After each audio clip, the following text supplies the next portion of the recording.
Most cold cases will never be solved. Occasionally, though, new information or an advancement in technology will give authorities the edge they need for a major breakthrough. This happened to be the case in the disappearance of 17-year-old Brittanee Drexel, who vanished during her spring break while walking down Ocean Blvd, the busy main thoroughfare in Myrtle Beach, South Carolina. Welcome to Fact and Suspicion. I'm your host, Dan, here with my co-host, Ben. Hello. And today we will be discussing the murder of Brittanee Drexel. This is kind of an older case, but it was actually just recently solved, just a few months ago. Yeah, so it's one of those I've been familiar with just vaguely for a while, because I've seen her face plastered everywhere, but had no idea it was solved. Yeah, it has been solved, and I thought it was maybe sort of appropriate right now because it's spring break time. It went unsolved for a very long time. A very long time. Yeah, it happened in 2009, and then it wasn't solved until late 2022. I would constantly, like when we're looking for new cases and such, I'd constantly see her name listed in unsolved, vanished people never found. Yeah, and actually there are a lot of podcasts and stuff out there that still have it as unsolved, or where their episodes still, say it's unsolved because they don't have an update for it or something like that. It's actually pretty. Only a few months ago, it was in October of 2022 when they made the arrest. So yeah, and this actually occurred during spring break, and my kids are actually on spring break right now, so it got me thinking about this case. So, well, they're not gone on spring break; they're just right. Spring break, right? But yeah, so let's get into what's going on here. Let's talk about Brittanee's background a little bit before we get to the incident. So, Brittanee Drexel was born October 7th, 1991, and she had a congenital defect with one of her eyes. She was blind in one eye. Okay. A lot of people will talk about this because she had these special contacts that kept that eye from wandering. Mm-hmm. So it gave her kind of a very striking look with her eyes. But I feel like it was sort of important to mention this as well. And no one ever says this, but it could have made it easier for someone to maybe take her because, one side she won't have much peripheral vision. Right. Now, you said much peripheral vision. Does that mean she wasn't completely blind? Well, she was completely blind in one eye, but I mean, she won't have peripheral vision on one side, right? Though she would on one side, but not on the other. Now, as I said, she was born in 1991 to Dawn and John, and I'm not going to try to pronounce John's last name. He was of Turkish descent, but they were very young and ended up splitting up. And John ended up moving away for work, so he was really not in Brittanee's life very much early on. And Dawn remarried a man named Chad Drexel, who actually adopted Brittanee and was a father to her. Now, I will say John and Brittanee did reunite about a year before her disappearance and did spend a lot of time getting back to know each other and bonding, which is very bittersweet. Yeah. But I would say I'm really glad that he did get that time with her to get things. It's tragic, but I'm certain he's much happier that he got to spend time with his daughter. Some time with her, she passed. Yeah, and one thing the two of them had in common is that she played soccer, was quite good at soccer actually in high school, and John had been a big soccer player as well. Okay. But she was fast. She was short, but she was super fast, and apparently was really good at soccer. She had a boyfriend named John Greco. And apparently it was sort of an on-again, off-again thing, but isn't that always the case in high school? Yeah. So, I mean, I see a lot of people pointing out that, there was turmoil in her relationship, which was causing all the stress. Do they think he's a suspect or something? No. He was never a suspect, but they would say that it was a big stressor in her life that sort of made things more difficult. But that just sounds like normal teenage stuff. I don't think you can really blame any of her problems on John, right? Yeah. Now, Brittanee was also dealing with depression. She had been diagnosed with depression and was taking some antidepressants. And there was the trouble that Chad and Dawn were divorcing, right? And this is not like a normal, my mom and stepdad are divorcing, because this is the guy that raised her, right? So this is a lot of stress for her. Her mother was losing her house. And that probably caused much more stress in her life than a lot of stress. The boyfriend. Mm-hmm. And her mother was losing her house. I think is an issue with the divorce, right? They couldn't make the payment or something like that. It's going to make everything a lot more difficult, right? So two of her friends, I'm going to say friends, like quote unquote friends, because they weren't really close friends, asked her to go with them to Myrtle Beach for spring break. Okay. Now, Brittaney's from New York, from a place called Chili, New York, which is a suburb of Rochester, New York. Chili? Chili. Yeah, well, it's spelled like chili, Chili, but it is in fact Chili. I actually found a news report that said Chili. Interesting. Okay. But now, like I was saying, these two sort of friends asked her to go to Myrtle Beach with them for spring break. Apparently, the seniors at her high school was a thing. They would go to Myrtle Beach. Now, she wasn't a senior, though, and these girls were older than her. Their names were Alana Lipa and Jennifer Oberer, and as well as their two boyfriends, and several other boys were going. But Alana and Jennifer asked her to go with them. And, Brittanee asked her mom, and her mom was like, No, I'm not letting you go. And actually, Chad backed her up on this. So I found that was really good that they stuck together on the parenting thing, even though they're getting divorced, still work together and backing each other up on this kind of stuff. But, her mom said, one, I don't know these girls. Two, you really don't know these girls that well. And everyone's older than you. And I just feel like something bad might happen if you go without this adult supervision. I don't want you to go. Yeah, hard to blame them at all. Yeah. Exactly. But they end up having this huge fight about it. Right? Dawn and Brittanee do. And Brittanee eventually says, okay, fine. Can I just go stay with my friend in Rochester for a few days, kind of cool off and relax? And will that be okay? And her mom was like, well, let me talk to their parents. So she goes and she ends up having one of the girls call her mom, pretending to be a parent, and says, yeah, she should come stay at her house for a few days. Dawn thinks everything's okay. She goes on over to their house and they leave and go to Myrtle Beach. Oh. Dawn has no idea they're in Myrtle Beach. She thinks she's up at her friend's house in Rochester. Now, when did she learn? After the disappearance? After the disappearance, yeah. God, Well, directly after, basically. So, once they get there, Brittanee, she's texting her boyfriend John the whole time. John was going to go, but he couldn't get off of work. And she's texting him constantly saying, I am not having a good time. I'm just not getting along with these girls. You'll read some articles say they were bullying her, or maybe they just weren't getting along. But obviously there was some friction, right. At any rate, whether they were bullying her or they didn't get along, or who knows what exactly was happening here. But it wasn't a good situation for Brittanee. She didn't really have, no one in the group was really a good friend of hers. She felt kind of isolated. Now, she did run into someone she knew down there, a friend named Peter. Someone from high school or something? Well, he was 20 years old, so he was a little older than her, but she'd known him for several years, so I'm assuming they probably went to high school together. Okay. He was from the Rochester area. He's actually a club promoter, which I don't understand. How far is Myrtle Beach from where she was at? Oh, my goodness, like 13, 14 hours. Okay. Because she's in New York, and we're talking South Carolina. Right. So if I didn't say South Carolina, I'm sorry. Myrtle Beach is South Carolina. We know that because we're from the South. I don't know if everyone else knows it's a big vacation place. Maybe I'm assuming this is that. But this guy's name was Peter Brozowitz. Peter Brozowitz. Now, he's a 20-year-old club promoter from Rochester. I don't know how you're a club promoter at 20 years old. Like, can you get into most clubs at 20? That's a good question. I mean, you got to be 21 to drink. Maybe family. Maybe. And maybe at the time, like, you can, like, in different states, you get into, like, different places at different ages, Right. I remember for a long time. Is there anywhere you can drink? You can't drink, but you could at least get to the club, right? Because for a long time around here, at 18, you could go into the clubs, but now I think you have to be 21. They put the big X's on your hand. I think you have to be 21 now, though, don't you? I'm pretty sure. Yeah, I think maybe I'm wrong. I know it changed when the smoking laws changed. Yeah, but that's like a thing by each state. So. Like, I'm pretty sure if you have minors in, you can't have smoking. Right. Yeah. That makes sense.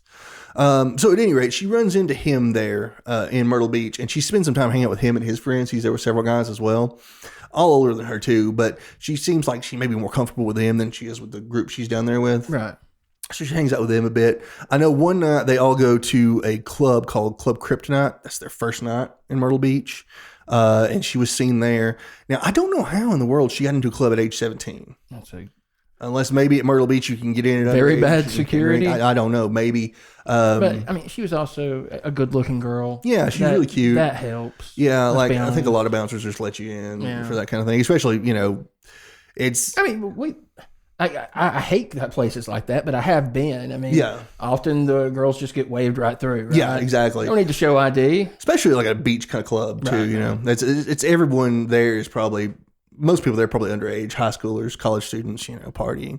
So at any rate, she's been hanging out with Peter a bit as well.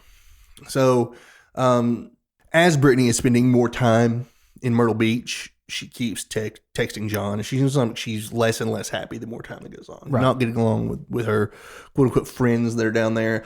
Like I said, I don't know if she was even close to them at all. They may have just been acquaintances that asked her to go. Maybe they needed someone else to help split the bill. I don't know. Fair. Yeah. Yeah. Now that brings me to a question. How did she have money? Did she have a job or something she was working? Not that I'm aware of. So I don't know if she even had that much money. Her mother didn't give her permission to go, so I was just wondering. But she may have had some money, though. Maybe so. Like, we don't know. And maybe she didn't really need that much money. I don't know. We don't know the specifics of that exactly. I do know that, like I said, John was planning to go with her, but wasn't able to because he couldn't get off work. Mm-hmm. He may have given her some money to go. We don't know. But as we keep going here, she kept texting John. She wasn't happy down there. The days go by, and on the third day they're there is April 25th. That's the night she disappears. Right. And about 8 o'clock that night, she leaves her hotel and walks down Ocean Blvd. That's the main strip in Myrtle Beach to Peter's hotel because she had seen them earlier at the beach and had left her flip-flops in his car. So she was walking down there to get them. Were his flip-flops in her car when she disappeared then? No. She actually got there and got her flip-flops. That would be a bad look. And then disappeared on the way back. Okay. Well, this guy ends up having a pretty bad look anyway. So okay. We can go on with that. Now, she gets there and she ends up staying about 10 minutes. Mm-hmm. She gets there and the security cameras see her go in, and then they see her leave again about 10 minutes later. And according to Peter, she got there and got her flip-flops and was having sort of a fight over text messages with her friend, mm-hmm. Jennifer. She was wearing a pair of Jennifer's black shorts, and Jennifer had texted her and tell her she needed to bring them back because she wouldn't wear them out that night. And apparently it had sort of progressed into a bit of an argument. So she was frustrated, and she left again, started walking back down Ocean Blvd to go back to her hotel to return the shorts. Now, there was a security camera along Ocean Blvd that did pick her up on her way to Peter's hotel. Uh-huh. But it never saw her on the way back. Now, the thing is, and this is how this was discovered, is she was constantly texting. She was just kind of buried in her phone all the time, as a lot of teenagers are, right? And she was normal there. She was texting John the whole time, telling him what she was doing. She's like, yeah, she told him she was miserable. She said she's just going to go back to the hotel and just stay at the hotel all night and maybe sleep and come home the next day. She just wanted to go home. And John was texting her back and forth. And suddenly she stopped texting him. So... And this was on the way back to the... Mm-hmm. On the back to her hotel. Right. Yeah. Well, she's walking, right? And this is like 9 o'clock at night, right? Was it a well-lit area? It was well lit. It was very busy too. I mean, there were cars and everything going down through there, but I really don't think like a 17-year-old girl probably should be walking by herself. I agree. Among all these like drunk guys, but right? Generally in public like that, well lit, you're safe. I mean, yeah, you would think so, really. But anyway, as we're going on here, John starts to panic. This is her boyfriend, John, because, she's always texting him. It's weird that she's not texting him back. Right. So he starts saying, you need to text me back. What's going on? And he eventually says, listen, if you don't text me back, I'm going to have to call your mom and tell her what's going on because I'm worried about you. And she never texted him back. So he did. He called Dawn. And he was like, listen, I'm sorry. I'm sorry I kept this from you. I shouldn't have done it. But Brittanee went to Myrtle Beach. She's there, and I can't get a hold of her, and we need to do something about it. So he actually had Alana and Jennifer's numbers and everything. He had all this information. He knew who was down there with her. So Dawn starts trying to call these girls. She calls both of them, leaves very panicked voicemails. She never actually got a hold of them? No, they never, and from what I understand, to this day, have never contacted her since then. Those two girls never said, hey, we hate that this is going on. Can we help? Nothing. I've never spoken to her since. You've got to be kidding me. Now, that's what I understand. I can't say it for 100%, but I've heard several, podcasts and YouTube videos say that. But I have no proof of that. Jesus. And again, like that could have been dated. It could have happened since then. But she must have really liked those shorts. Maybe. I don't know. But they've never spoken to Dawn about this. Now, Dawn then called Peter, who, to his credit, did pick up the phone. They knew, and they absolutely knew she had disappeared, right? There's no way that had escaped them. Oh, no. I mean, they weren't paying attention to her. Like, you mean her friends? No, I mean, eventually they had to know. Oh, no, yeah, definitely. Yeah, I mean, not that night. So at some point in this story. Oh, yeah. And they still wouldn't respond to her? No, I mean, did police speak to them? Police interviewed him and stuff, yeah, but she never did call the mom back. They never did call the mom back and say, like, hey, we hate that this happened. Can we do anything, Yeah, they sounded real tore up. And honestly, like, I realize they're over 18, right? But they're still kids. But, like, when someone's mom calls you, like, in a panic saying, I can't find my child. That seems extraordinarily callous. You gotta call them back. Even for children. Yeah. Well, like I said, Peter, though, on the other hand, did at least pick up the phone. But he was, like, kind of a dick to her mom. I wouldn't say he was terrible, but, like, he was like, no, I don't know where she is. Not particularly helpful. And he's like, I'm really not here to babysit her. That's why I didn't walk her home. Like, she said, why didn't you take her back to her place? He said, well, I'm not here to babysit her, right? And she was just panicked, and she called the police and was trying to, get a missing persons report going. But according to the Myrtle Beach police, you have to come in person to file that report. I don't know why. And obviously she couldn't get Peter or anybody to go down there and do it for her. So she's panicking. They do have a family friend named John Hahn, and he is actually stationed at Camp Lejeune, North Carolina. Okay. So she calls him in a panic. He says, can you go down there and file a missing person report? You can get there before I can. He said, yes. He drops everything. He drives to Myrtle Beach and goes into the police station to file a missing persons report. Now, obviously, the cops, are like, it's supposed to be 24 hours. We really can't do anything yet. But he manages to talk them into starting an investigation right now because he said this is a 17-year-old girl that is constantly plugged into her phone, and she has not texted anyone for hours now. Yeah. This is very abnormal. We cannot find her. So he calls the cops in to start the investigation right then. Well, that's good. And trying to find her. So how long has it been since her disappearance at this point? I'm really not sure what time he got. Luckily, the boyfriend acted pretty quickly. He did. He acted very quickly. And I know by 10 o'clock, he had talked to the mother and had everything going. Usually there are very large time gaps in between a disappearance and police getting involved. I don't know what time John got there, but I know it wasn't that much later. He was there within a few hours. Okay. So they had the ball rolling here. And thank God for the boyfriend, John, and for John Hahn, both these guys, being willing to help out here. These are both really good guys. And her boyfriend, John Greco, who is still just a kid too, was at least clear-headed enough to think, I've got to call her mom and get something happening here because this is not right. Yeah, good for him. Yeah. Now, as we go forward, they really just can't find any trace of her. They're able to determine cell phone pings that move south around a town called Georgetown. But how far south is that? I think it's about 30 minutes south. Okay. It's not terribly far, but it's not like super close. But it does seem likely she was put into a vehicle. Yeah, she was definitely put in a vehicle, and they would find that out later. At the time, they couldn't tell, but later on, they're able to determine that like the pings sped up to the point where like she went from walking to where she's been 55 miles an hour or so. So she had to be in a car. Exactly. But they can't determine like what happened. Now, the first person they look at is obviously Peter, right? Because he's the last person that saw her alive. Yeah. And they actually name him as a person of interest. But doesn't mean much. Doesn't mean much. And he was cleared of everything pretty early on. He did work with police. He did. He cooperated, but things looked rough with him because, like, actually that very night after she had disappeared, he and his friends left the hotel like 1 or 2 o'clock and head back to New York, and 1 or 2 in the morning. Yeah, that does not look great. It doesn't look that timing. Great. Were police able to find any witnesses on the street? No one that found her, that saw her. No one saw her get in the car. Or anything like that, but they were able to at least find people who were on the street around that time. Yeah, they definitely did. But the problem is, like, it's such a like party atmosphere. Noticing somebody like that, it's just, you're not going to notice one girl walking down the street, right? When there are hundreds of people walking down the strip there in Myrtle Beach. I've never actually kind of like anonymity by crowd. Yeah, I've never been to Myrtle Beach, but I can imagine. I mean, I know what the main strip at Panama City Beach looked like around 2009.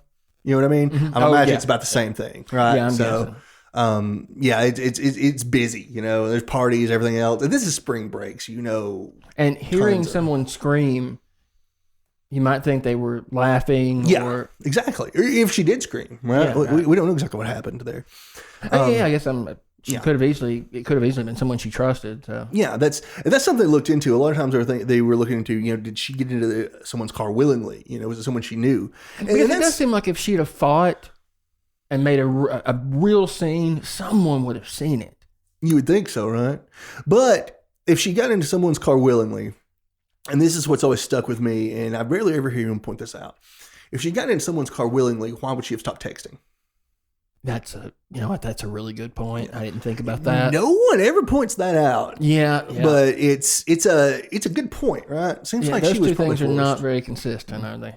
No, not at all. Yeah, she must have been in trouble from the moment. Yeah. Or she might have gotten in willingly, but then was in trouble immediately. After she got in there, right? So let's keep going with this. So they looked at Peter. He was cleared pretty early on, but people thought, a lot of people, public eye, they were still thinking, oh, this guy must have had something to do with it. He was the last person to see her. And plus, it's a room full of 20-something-year-old guys, right? Mm-hmm. Like, of course, you're going to suspect them of doing something to this pretty 17-year-old girl. Right, which is not necessarily fair. It's not, but it's people think that way, right? Statistically, police have to look at it. Look at them. They were cleared of everything, though. I mean, they were able to tell by cell phone pings. They were nowhere near where she, she disappeared from, and she went the other way, and they didn't go that way. Right. So, they were sure that these guys didn't have anything to do with it. Peter ended up going. So there wasn't really any ambiguity there about whether they could have done it. No. Peter ended up going on Dr. Phil just a few weeks after her disappearance too. Okay. To try to clear his name. We went with his lawyer, and he didn't look good on there either. He just seemed like he was far more concerned with his appearance than he was about Brittanee's disappearance, which I'm sure he was, because at 20 years old, but you can't let the audience know exactly, that. Right? You have to appear concerned for your friend. Exactly. But I'm not even sure if she was really his the very fact that he was there with his lawyer. Yeah. Probably gave the game away, right? Yeah. At any rate, though, God, maybe we should put a picture of him. He had this huge, white collar on his shirt, and he looks like someone you would think club promoter, right? Right. And I don't know, I can't think club promoter without thinking sleazy, right? And I'm not trying, no offense to any club promoters out there. It's just, that's the image that comes to mind. Yeah, obviously, yes. How the hell are you a 20-year-old club promoter? It doesn't make sense to me. Look, I'm guessing it was a family business. Maybe. It's just that, you're not allowed to drink and you're a club promoter. I mean, let's be honest, he probably didn't work his way up at 20. Who knows, right? But he was the first suspect anyone looked at, but he was pretty quickly cleared. Now, about a year after Brittanee's disappearance, a man named Sean Taylor was accused of attempting to kidnap a woman right on Ocean Blvd. So very similar circumstances. Very, very similar circumstances. I think it's a 20-year-old woman from Tennessee, and she actually she said there were 3 men, and one of them she elbowed so hard in the face that his nose started bleeding. And she seemed like she got a pretty good look at him, but this was in the middle of busy Ocean Blvd. They just tried to grab her. Trying to kidnap a Southern girl. Exactly, right. But, right there in the middle of Ocean Blvd, tried to kidnap her. So she actually identified this man named Sean Taylor in a lineup, but apparently it was a misidentification because security footage from somewhere else actually backed up Sean's alibi. So it apparently was not him. Oh, okay. But he was someone they started looking into as well, though, because it was a very similar case. Right? So they started looking at Sean Taylor, but again, the security footage, it exonerated from this. You said this was a year later. Yeah, almost. That trail must have gone cold pretty quick then. I mean, there wasn't much of a trail. Yeah. You know what I mean?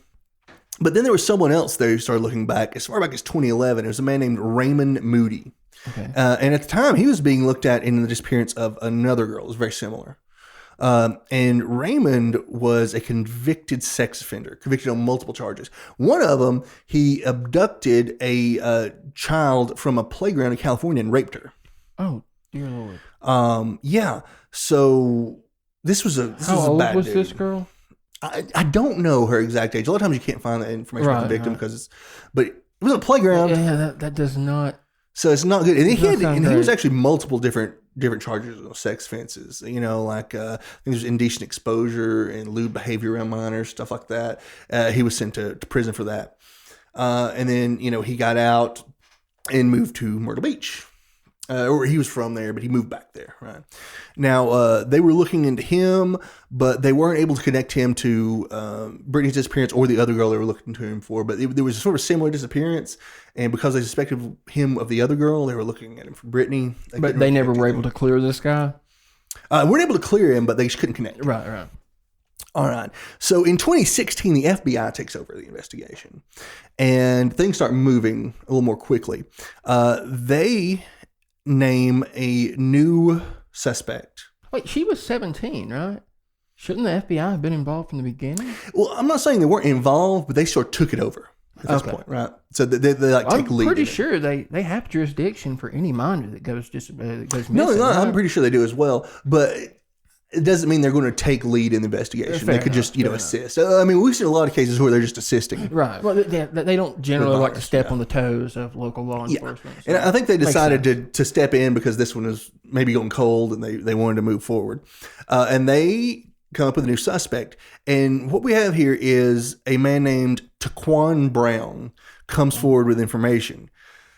But the thing about Quan Brown is he was an inmate serving 25 years on manslaughter. Oh, when he comes forward with the information. And he names someone named Timothy Deshaun Taylor. Does that sound familiar? Timothy Deshaun Taylor. We just said the name of his father a few minutes ago was Sean Taylor. Oh, okay. This is the son of Sean Taylor. You've got to be kidding me. Not at all. And he names him as the man that took Brittanee. And the police start looking at him. Now, let's talk about Timothy for a minute. Do we know here. how he got that name? What's the connection there? With Taquan and Timothy? Yeah. Okay, so Timothy has said he doesn't know Quan Brown, and he doesn't know where he came up with him from. But Quan told this story.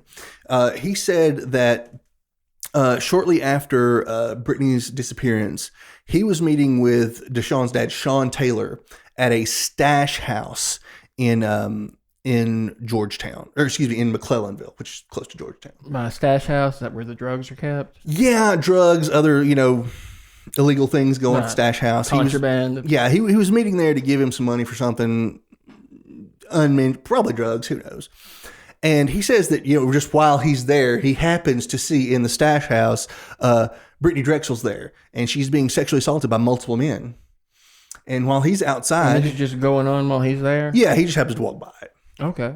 And while he's there doing his deal with Sean, Brittanee tries to escape and runs out of the house. And these guys run out behind her and pistol whip her, carry her back in. Then he hears a couple gunshots, and then he sees a couple guys carrying something wrapped up in a rug out to a car. Did police take this seriously at all? Oh, yeah. Yeah, they were all about, the FBI was all about Timothy Taylor. Okay. I'm not a trained FBI agent, admittedly, but that sounded like absolute horseshit to me. You know what it sounded a lot like to me? Is the guy's testimony in the Holly Bobo case. It's been a while, but yeah. Yeah, and they convicted that guy off that. That they did. There are a lot of similarities there, aren't there? A lot of similarities, right? He happened to not be there for the murder, but he saw them trying to dispose, whatever. Yeah. Then he says he knows that her body was disposed of in a gator pit. Is that a thing? I don't know. I mean, I know they have swamps and gators there in South Carolina. Okay, we're from the South, okay? We're from Appalachia South. We are not from the low country down there. So, I mean, if they're just like gator pits, I'd like to think that there are just pits in Florida that well, this was in South Carolina, actually, but yeah. Oh, right. Yeah, but yeah, like just with gators and like they dispose of a body in there, like whatever. I mean, it sounds plausible, and the FBI bought it, so whatever. But I'm not sure that it does sound plausible, Dan. Well, I'm saying I would think gators would eat a body. Okay, sure, yeah. But it also seems like something you would have seen. This body under those circumstances. I mean, it just seems like something you would see on TV, right? There's a difference between the general statement and believing that he saw what he said he saw. Yeah. Well, the crazy thing about Quan Brown is his story changed up over the years. He gave an interview later on and said that he had seen Brittanee 4 times after her disappearance. So obviously that wasn't her that got shot that first time. He just kept kind of, you know. So he saw her after remembering. You know how when you're in jail for several years, you tend to remember more stuff. Right. Particularly if you think it might help you in some way. And strangely enough, it tends to line up with what the FBI is telling you. It works. But strangely enough, he had seen her a few other places. One of them was at his uncle's house. He walked in and she was drugged. For family dinner? She was sitting in a recliner drugged when he walked into his uncle's house for some reason. And I don't know how they believe this. We're buying this shit. Well, I mean, I think it's all they had to go on. So the crazy thing here is they... Wait. No, hold on. That's not an excuse. I mean, I know it's not an excuse. Like when someone is telling you obvious bullshit, even if you don't have another explanation, doesn't mean you go with that. Well, let's continue with what the FBI did, okay? So it's not a consolation prize. According to the FBI, they said that they had several people corroborate the story, though, which is really weird to me. Okay, wait. Who corroborated it? Was it more inmates? They never said who corroborated it. So, but they said the people were giving them details that corroborated the story. Which version were they corroborating? I think the first version, I don't know. This is not information we got, right? And a lot of it, I think, is them just being desperate to catch someone, right? So what's going on here with Timothy Taylor? Let's talk about him for a minute. Timothy had one arm. Okay. He had lost an arm when he was just a small child. So this is a person with one arm. All right. Now I know Brittanee was a smaller girl. Fair. I'm not saying he couldn't have done this, right? But also probably would have made it a little more difficult, though. Let's be honest. Yeah. Now I don't know exactly how old Timothy was when Brittanee went missing, but she went missing in 2009. Okay. In 2011, and this is how Timothy got his police record. He was 16 years old, and he was involved in the robbery of a McDonald's. Okay. He was the driver. He was just out there waiting in the car and drove them when they left.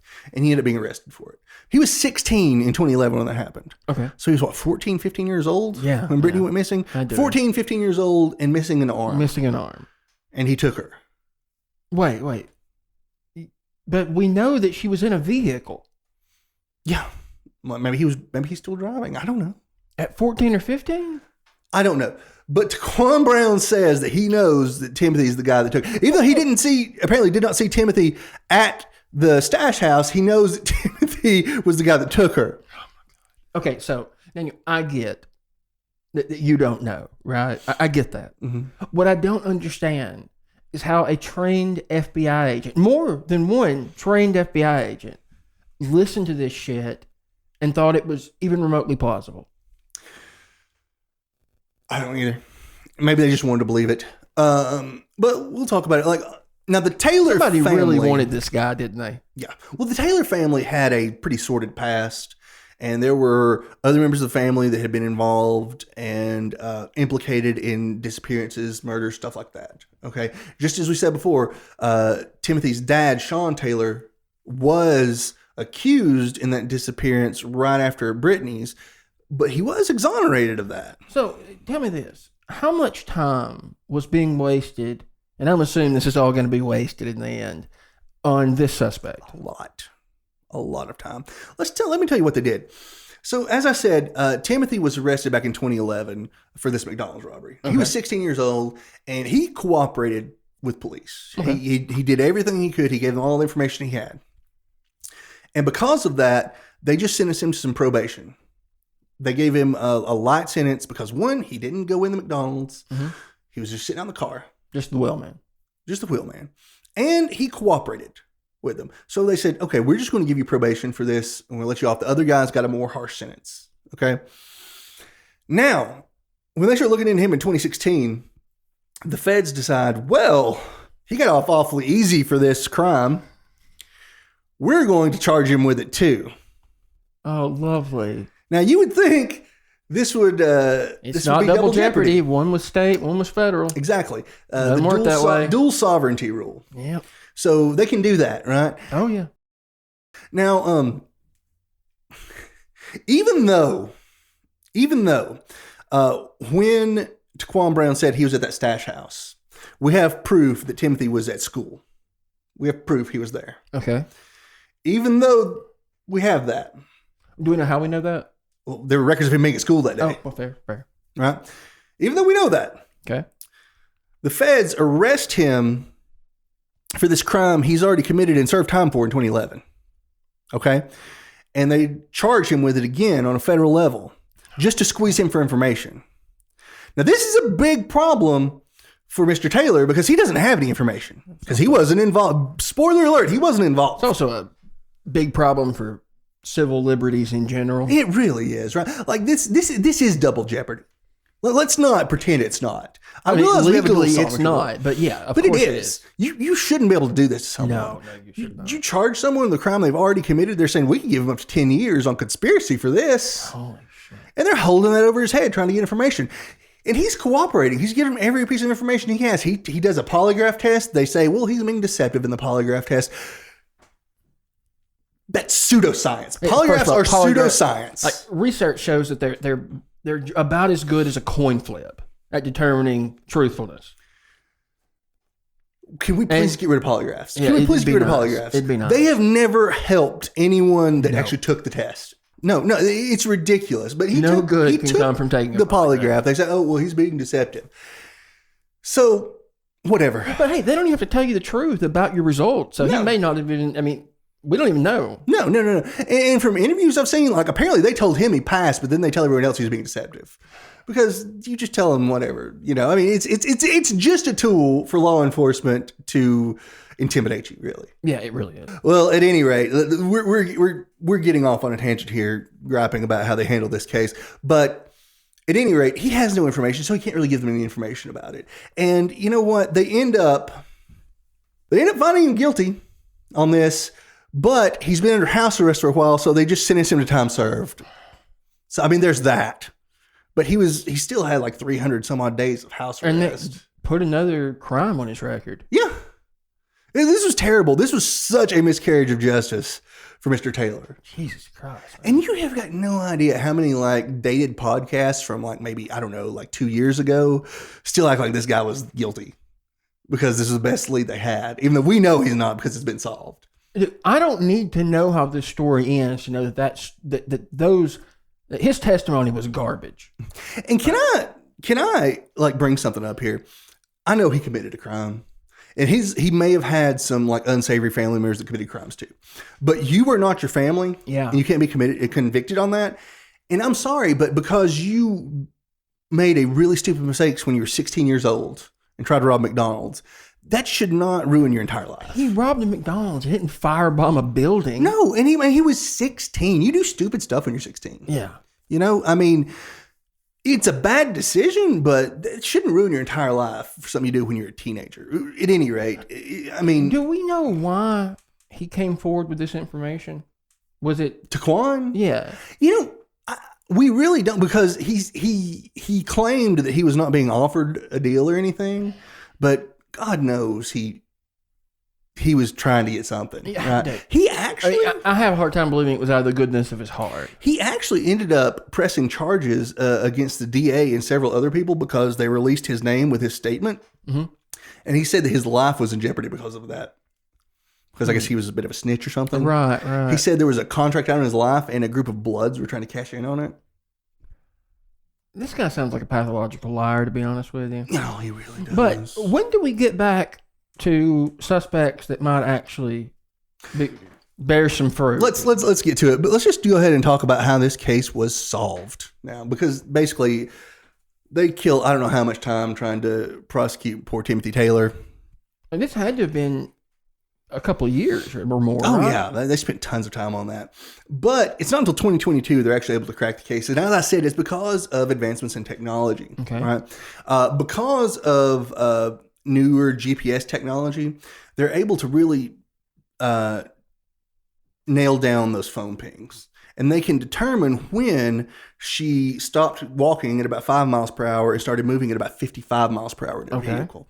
So they were able to narrow it down to a 1 minute window when she was taken. And they start looking at that one camera they have on the street, and they look at the cars that are going by. Okay. And guess whose car they see go through there? Raymond Moody. Raymond Moody. Yeah, he was the convicted child sex offender. Oh, okay. Right. Yeah, they find his vehicle going through there that exact time. So they go and speak Probably not a coincidence. Probably not. So they go and speak to Mr. Moody's girlfriend named Angel Voss. And she's a real winner, let me tell you. But they finally talk her into wearing a wire to help them out. They get her to talk to him. And because of what he says on the wiretap, they're able to arrest him, not for her murder, but for obstruction of justice back in 2011 when they were investigating this the first time. They find out he's lied about something, so they arrest him for obstruction. And this is just so they can hold him while they finish their investigation. Of course. But it seems that he realizes he's been caught because, he knows they're onto him at this point. So he confesses. He did it. So let me go ahead and tell you the story that he told. And I'm going to tell you why I think it's bullshit. But I mean, he did it. He did it. But he's lying about what happened. He says that minimizing his involvement somehow. Yeah. Well, trying to make it sound a little better at any rate. He says that he and Angel were cruising down Ocean Boulevard that night, smoking marijuana, windows down.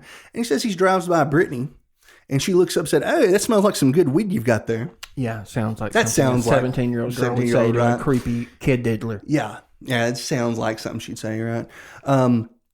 And he says, "Well, would you like some?" She said, "Yeah, sure." So she hops in the car. Just gets right on in. Gets right on in. And says they drive down to Georgetown to a campsite next to the Santee River.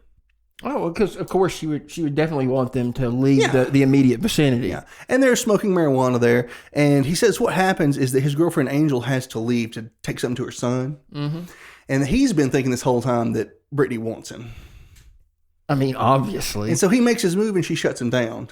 And at that point, he's just too riled up and he ends up raping her. And he said, well, after I raped her, I thought she was going to tell somebody. So I went ahead and killed her and I hid her in the bushes. And he strangled her to death. And it was that night.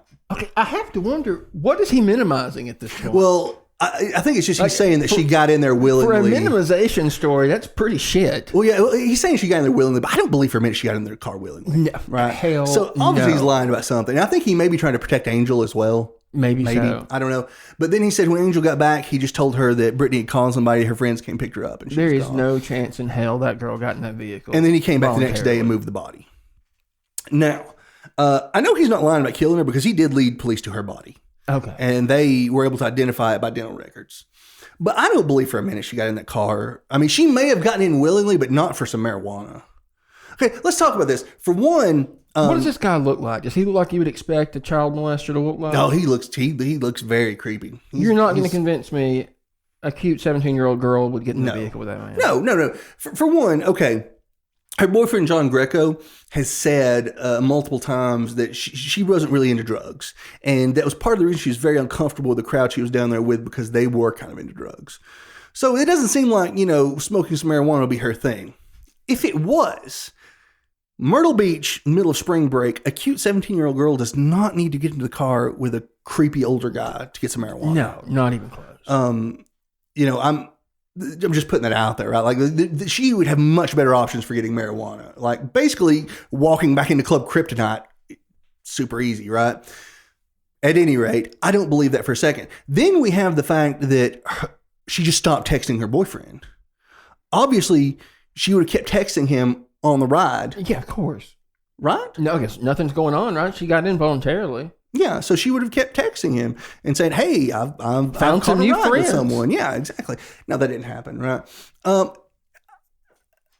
The DA says they believe that she got in the car willingly, and then she was, raped and murdered. So, but I don't think. I think they're just saying that because that's what he said. He said, and that's really all they've got.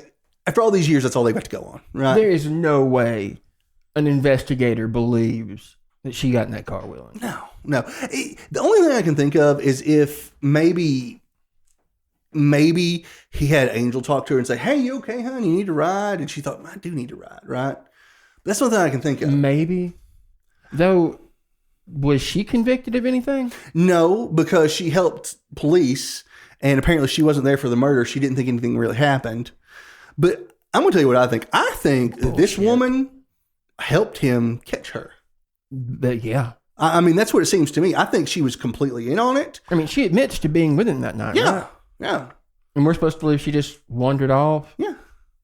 Yeah, that's what we're supposed to believe. I think she was involved. I think she got off scot-free because she wore a wire and helped authorities. I'd like to know how many times this had happened beforehand. Well, I don't remember the other girl's name they're investigating him for in 2011. I would say he probably abducted and murdered her as well. Yeah. Because, I mean, he did not admit to this because he was feeling guilty. He admitted to this because he was sitting in a jail cell and he thought, if I go ahead and fess up now, I may get a lighter sentence than if I make them, do all the grunt work, right? So, yeah, but I think Angel was definitely much more involved than she gave credit for. I think she may have helped in some way. And, everybody says this is a well-lit strip. You could see everything happening. People are probably screaming left and right because they're partying. Yeah. You know what I'm saying? I mean, if you just... Let's say, and this is just what I'm thinking, Angel is walking down the street and Moody is driving. Okay. Let's say Moody stops, opens up his door. Angel's right beside Brittanee. She shoves her into the car. They shut the door and they go. Plausible, right? I don't have any evidence of this, but it seems to me, I don't think anyone would notice this happening. Even if she did scream a little bit, because it would look like people are just like messing around, drunk, partying on their spring break. Yeah. And you hear so many people screaming and stuff constantly. Like these places, if you've never been to places like this during spring break, they're crazy. Loud. They're loud. Everything's going on. Yeah, I think she definitely had much more to do with it than is. Yeah, it certainly sounds like it. Yeah. But at any rate, that is what happened. Because if by some miracle Brittanee did get in that vehicle voluntarily, it wasn't because he asked. Oh, no. It was because another woman had put her off her guard. Yeah. That's the only explanation. We'll put up a picture of him so everyone can see, because he's definitely creepy looking. Another little detail about him. Now, when he moved back to South Carolina, he just got out of prison. And his cell husband from prison actually moved back with him. His what now? His cell husband from prison. Like he had a lover in prison. Okay, I didn't know if that's exactly what you meant. Yeah, okay, no, gotcha. like he had a lover in prison. He got this guy to move back with him, right? And they ended up leaving him for Angel. But at any rate, it hadn't been that long that he'd moved out of his cell husband's house when this happened. And so he wasn't with Angel anymore. No. This was he was already with Angel, right? Okay. Like he God, this is afterwards then? This is after the abduction. Okay. So I wish I could remember the cell husband's name. I watched an interview with him, but he was saying that one night he hears something downstairs. He goes downstairs and he sees it's Moody, right? And he's like, "Oh, it's just me. I'm just here to get some tools I left here." And he sees him and he says his face, his neck, and his bald head are just scratched to pieces.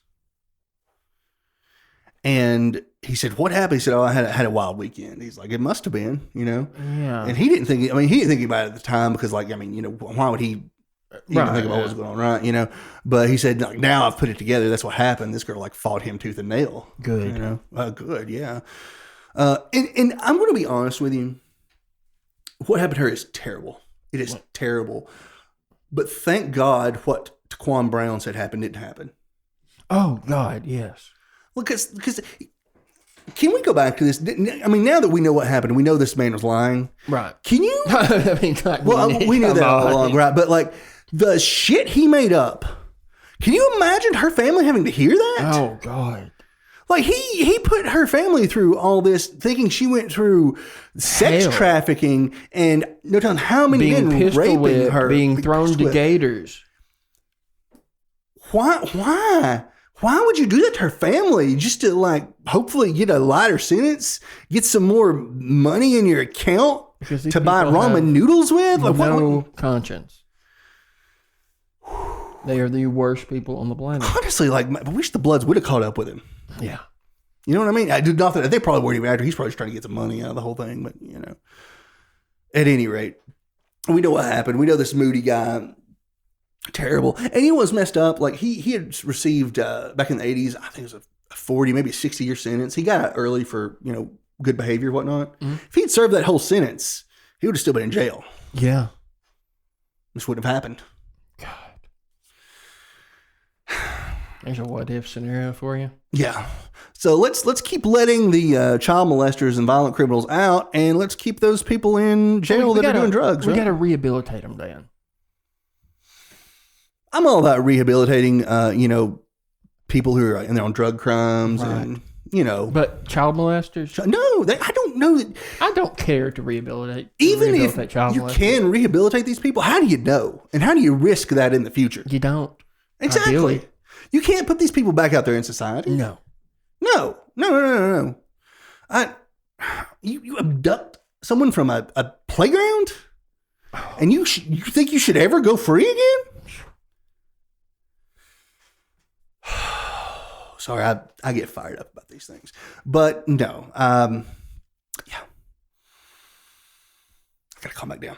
That's what happened to Brittanee Drexel, though, and yeah, there are, and I wonder how much sooner we would have, or if we would have discovered this sooner, had they not been zeroed in on this bullshit story. I'm sure we would have, because the FBI, like when they took over, they were like, "Oh, we have an informant. We're going with this." And why would you would think that like the FBI would know better, wouldn't you? You'd think they'd know. Oh, this guy's lying. I mean, my BS detector was going off, and I'm not an investigator. What I don't understand is they said people were corroborating the story. How is that possible when it was obviously bullshit? Well, I mean, what did she die and was resurrected? That's the thing. Like who corroborated the story? Because how many people have lied to the FBI? What parts of those stories were corroborated? Well, my guess is if we went into those details, it wouldn't have been. I don't think corroboration is the best word for it. No, maybe just sort of hinted at it being correct. I mean, if I tell you 4 different ways that I murdered someone, and 4 different people corroborate one of those, has my story really been corroborated? I know what you're saying, sir. I know what you're saying. And probably like, I mean, you throw enough details out there, eventually somebody you'll strike gold eventually. And another thing, like Quan Brown, when he named everyone was at the stash house, he didn't give any real names. He gave like nicknames or like So there was no way that they could have looked into this. No. Like, you know. Well, if you're gonna lie, make sure and keep the details as vague as possible. So yeah, this is how the FBI got turned completely in the wrong direction and at least prosecuted a poor kid with one arm. Yeah. They'd already paid for his crime. Well, at least her family, Brittanee's, finally got some closure. I know that's cold comfort, but my guess is in their position, it's better than... It's better than not knowing. Right. And honestly, it's better than thinking she was trafficked to so many people like that. And fed to alligators. No. God. I still don't believe they believe that story. It's like something from an episode of Justified, right? Yeah. At any rate, that's basically the case. We thank you for listening / watching Fact and Suspicion. We hope you've enjoyed this episode. Tell a friend. Tell someone, like, subscribe. Any way to interact with our video or podcast is a great way to help us out. We thank you. We hope to see you again soon.